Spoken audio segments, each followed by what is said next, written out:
वह बड़ी संख्या क्या है जिससे 156, 181 और 331 को विभाजित करने पर प्रत्येक स्थिति में शेषफल 6 बनता है।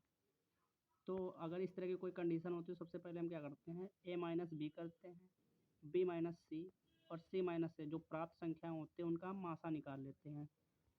तो हमारा जो है 25 आंसर, 25 हमारा मासा होगा तीनों का। तो ये हमारी जो 25 संख्या होगी, 25 से हम तीनों संख्याओं में विभाजित करने पर हमारा शेषफल 6 बचेगा, क्योंकि देखो 25 6 का 150 हो जाता है हमारा, तो 150 हो जाता है, 6 शेष बच जाता है, 25 7 175 हो जाता है हमारा, तो शेषफल हमारा 6 बच जाता है। और ऐसे ही इसमें डिवाइड करेंगे तब भी हमारा शेषफल 6 बच जाएगा।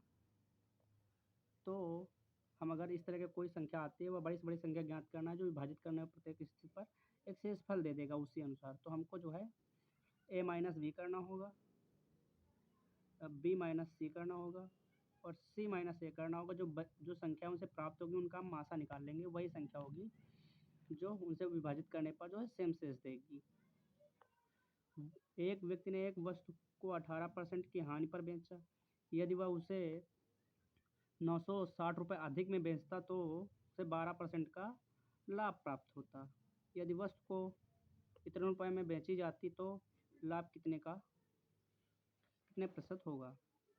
हमने कोई वस्तु 100 रुपये में 100 रेशियो में बेची तो उससे हम 18% की हानि हुई, तो उसे हम मतलब 100 रेशियो की हमारी वस्तु है और उसे हम 82 की बेची तो हमारे 18 रेशियो की हानि हो जाती है।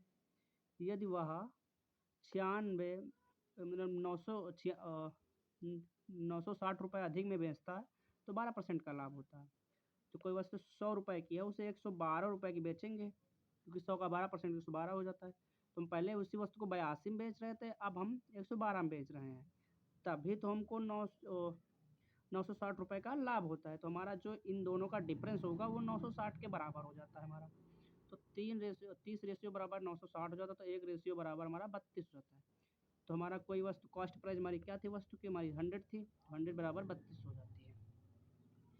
तो यदि वस्तु को इतने रुपये में बेचा जाता है, 3200 की वस्तु उसे 3840 रुपये में बेचा जाता है, तो जो हमारा लाभ क्या होगा, जितने की बेची जाती है और हमारी कॉस्ट प्राइस, तो 660 रुपये बच गए। हमारी किससे प्रॉफिट किससे हो रहा है, हमारा कास्ट प्राइस में प्रॉफिट हो रहा है। तो हम कॉस्ट प्राइस से प्रॉफिट, मेरा कॉस्ट प्राइस से हम कैलकुलेट करते हैं प्रॉफिट को। तो 660 रुपये का प्रॉफिट हो रहा है और 3200 रुपये में, तो हमको इसमें हमारा 20% जो है लाभ हुआ। यदि त्रिभुज ABC में बी और ए क्रमशः भुजा AC और AD पर दो बिंदुओं पर इस प्रकार हैं कि BCD के समांतर है, CD हमारी 9 सेंटीमीटर है और D हमारी 6 सेंटीमीटर है, AB हमारी 5 सेंटीमीटर है और D हमारी 2 सेंटीमीटर है। तो AE और BC की लंबाई क्या होगी। एक त्रिभुज हमारा ABC है, तो AB हमारा ये त्रिभुज है, ACD है। एक त्रिभुज हमारा ACD है, तो AC में हमारा एक बिंदु B है और AD में एक बिंदु हमारा E है। इस प्रकार जो B है ये CD के समांतर है। ये हमारा सिमिलर ट्रायंगल बन जाता है, क्योंकि ये कोण कॉमन हो जाता है, ये कोण और ये कोण बराबर हो जाता है और ये कोण बराबर हो जाता है। जब हमारा एक सिमिलर ट्रायंगल बन जाता है तो सिमिलर ट्रायंगल की हर भुजा जो है, जितना कुछ होता है परिमाप भुजा सब बराबर हो जाती हैं। तो हमारा AB बराबर है BE के, AB बराबर है BE के, AC अपान में CD। देखो AB और BE बराबर है AC अपान में AC और CD के, AB BE बराबर है AC CD के। तो AB हमारी 5 हो जाती है और BE कितना हो जाता है हमारा 6 हो जाता है, और हमारा AC कितना हो जाता है हमारा 5 प्लस BC होगा, क्योंकि हमको BC निकालना है, BC दिया नहीं गया है, निकालने के बाद हम रख दिए हैं, तो BC हो जाएगा और हमारा CD की वैल्यू 9 हो जाती है। तो इसको हल करने पर हमारा ये 2.5 प्राप्त होता है। इसी तरह हमारा AE अपान में BE बराबर होगा AD अपान में CE के। AE अपान में AD बराबर है ए अपान में ए डी बराबर है बी अपान में सी डी की। क्योंकि ये दोनों बराबर हैं तो हम इसको ए अपान में ए और बी लिखेंगे, नीचे 6 होगा, और हमारा ए डी और सी डी लिखेंगे तो ये ऊपर चला जाएगा। वही हुआ है हमारा 6/9।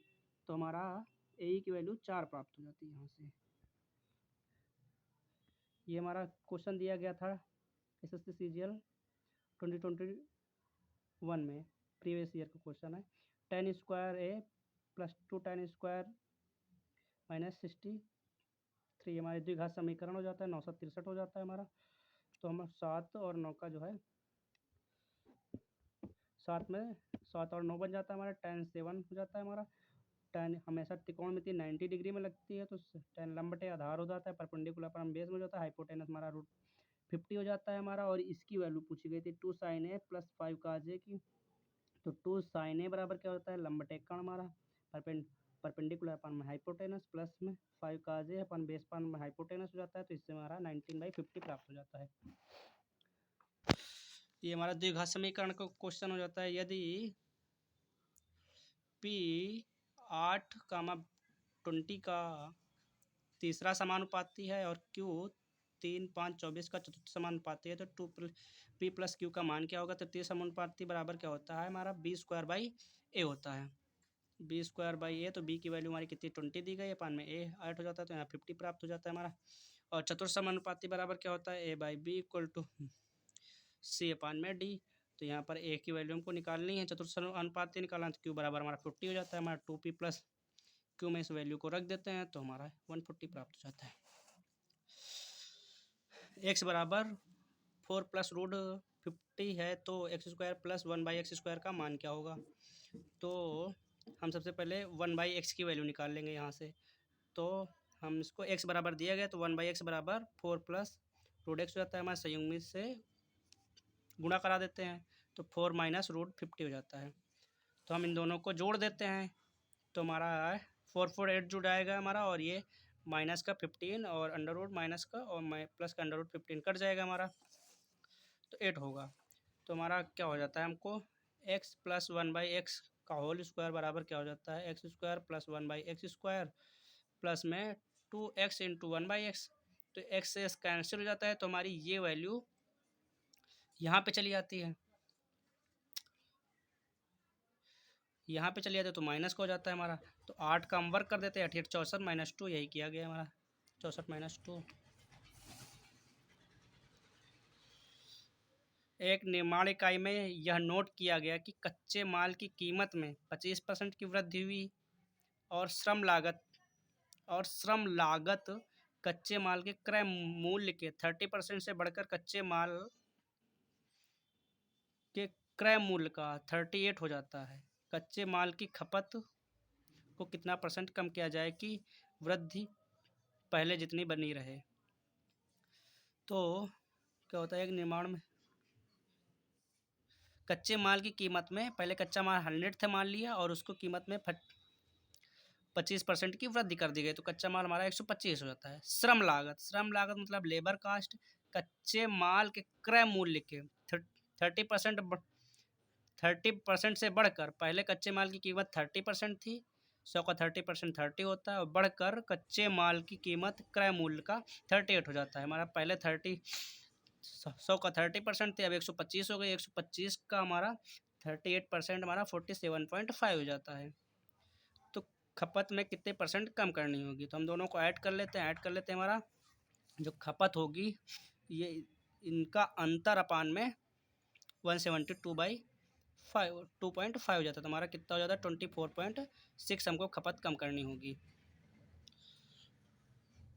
52, 71, 43 और 22 ए और बी का औसत हमारा 55 है। हमारी 6 संख्याएं दी गई हैं, तो औसत बराबर क्या होता है, सम ऑफ नंबर्स अपान में टोटल नंबर्स। तो हमारा सम ऑफ नंबर्स इन संख्याओं को जोड़ लिया, अपान में प्लस में ए बी टू 55, तो ए बी बराबर हमारा 42 प्राप्त हुआ, और हमारा 42 45 प्लस 49 51 42 और सी और डी औसत संख्याएं दी गई हैं। इनका औसत 53 हो गया, तो हमारी 7 संख्याएं और सी डी बराबर हमारा 42 हो गया। चारों संख्याओं का औसत हमारा क्या होगा, दो संख्याएं का सम ये दिया गया है, दो संख्याओं का ये सम ये दिया गया है, ए बी सी डी का औसत हमको ज्ञात करना है। तो दोनों इन चारों संख्याओं का सम कर लेंगे, अपान में 4 से डिवाइड कर देंगे, तो हमारा 71 जो है प्राप्त हो जाएगा चारों संख्याओं का औसत। यदि A square plus B square plus C square बराबर 6.25 है, तो A B plus B C plus C A बराबर ये है, तो A plus B plus C बराबर क्या होगा, A plus B plus C की वैल्यू 0 से कम होनी चाहिए, ये हमारी कंडीशन दी गई है। तो हमारा एक मतलब बहुत ही कॉमन कुछ फार्मूला होता है, A square plus B square plus C square plus में 2ab plus 2bc plus 2ca, तो 2 कॉमन कर लेंगे, तो ये वैल्यू दी गई है हमारी, तो इस वैल्यू को रख देंगे, तो हमारे A square plus B square plus C square की वैल्यू भी दी गई है, इन दोनों को मल्टीप्लाई करके जोड़ देंगे, तो ये हमारा 27 का जो है स्क्वायर रूट दिया गया है। क्योंकि हमको वैल्यू 0 से कम लेनी है, तो माइनस वाली वैल्यू हम कंसीडर कर लेंगे। दो वृत्त एक दूसरे को टी पर वाय रूप से स्पर्श करते हैं। टी को इस पॉइंट पर दो वृत्त स्पर्श करते हैं। आर एस पी क्यू पर वृत्तों को स्पर्श करता है। आर एस हमारी एक स्पर्श रेखा है, पी क्यू पर जो है स्पर्श करते हैं। दो वृत्तों की सीधी रेखा स्पर्श रेखा है, दोनों वृत्त पर एक सीधी स्पर्श रेखा है। तो टी पी क्यू 42 है, टी पी क्यू हमारा 42 है, तो पी क्यू टी ज्ञात करना है, पी क्यू टी ज्ञात करना है। हमारा ये 42 दिया गया, तो ये 42 होगा, क्योंकि किसी भी बिंदु पर खींची गई स्पर्श रेखाएं बराबर होती हैं। जब स्पर्श रेखाएं बराबर होगी, तो उनके सामने के कोण भी बराबर होंगे। ये हमारा 42 दिया गया, तो ये भी 42 होगा। तो ये हमारा, और तीनों कोणों का 180 अंश होता है, तो हमारा 180 माइनस में 42 घटा देंगे तो 96 हो जाता है, ये 96 हो जाता है। तो हमारी एक स्ट्रेट लाइन पर बना कोण हमारा 180 अंश का होता है, तो हमारा ये 96 हो जाता है। तो हमारा क्यू ओ टी हमारा कितना हो जाएगा, 180 माइनस 96 84 हो जाएगा। 84 हो जाएगा, तो ये हमारा 84 होगा। तो ये क्या होता है, ये दोनों भुजाएं बराबर होंगी, ये दोनों एंगल बराबर होंगे। तो हम 180 में जो है 180 में 84 घटा देंगे तो 96 होगा। और 96 क्योंकि ये भुजा और ये भुजा बराबर है, तो इन दोनों का कोण भी बराबर होंगे, 48 48 होंगे। हमारे ये भी 48 होगा, ये भी 48 होगा, दोनों कोण हमारे बराबर।